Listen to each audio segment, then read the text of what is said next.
अध्याय 11। विद्रोही इस्राएल के प्रति परमेश्वर का प्रेम। जब इस्राएल बालक था तब मैंने उससे प्रेम किया और अपने पुत्र को मिस्र से बुलाया, परंतु जितना वे उनको बुलाते थे उतना ही वे भागे जाते थे। वे बाल देवताओं के लिए बलिदान करते और खुदी हुई मूर्तों के लिए धूप जलाते गए। मैं ही एप्रैम के पांव पांव चलता था और उनको गोद में लिए फिरता था, परंतु वे न जानते थे कि उनका चंगा करने वाला मैं हूं। मैं उनको मनुष्य जानकर प्रेम की डोरी से खींचता था, और जैसा कोई बैल के गले की जोत खोलकर उसके सामने आहार रख दे, वैसा ही मैंने उनसे किया।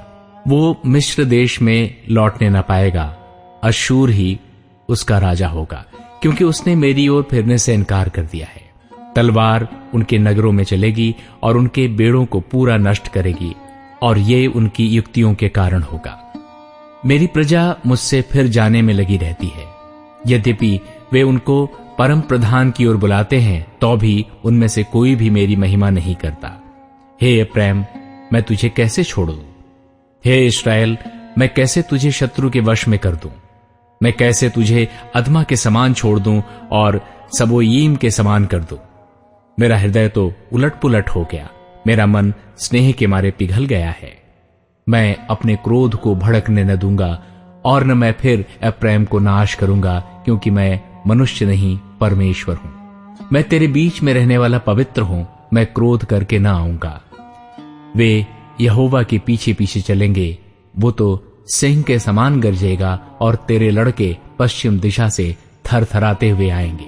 वे मिस्र से चिड़ियों के समान और अश्शूर के देश से पंडुकी की भांति थरथराते हुए आएंगे, और मैं उनको उन्हीं के घरों में बसा दूंगा।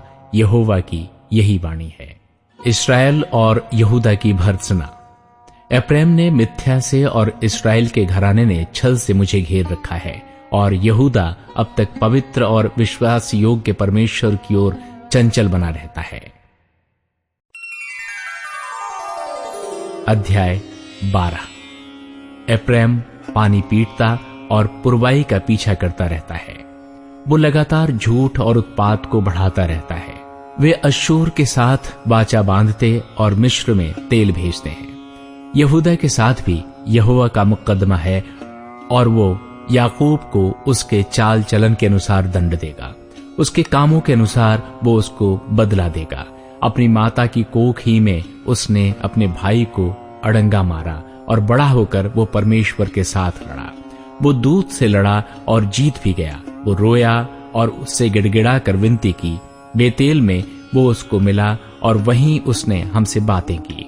यहोवा सेनाओं का परमेश्वर, जिसका स्मरण यहोवा नाम से होता है, इसलिए तू अपने परमेश्वर की ओर फिर कृपा और न्याय के काम करता रहे, और अपने परमेश्वर की बाट निरंतर जोहता रहे।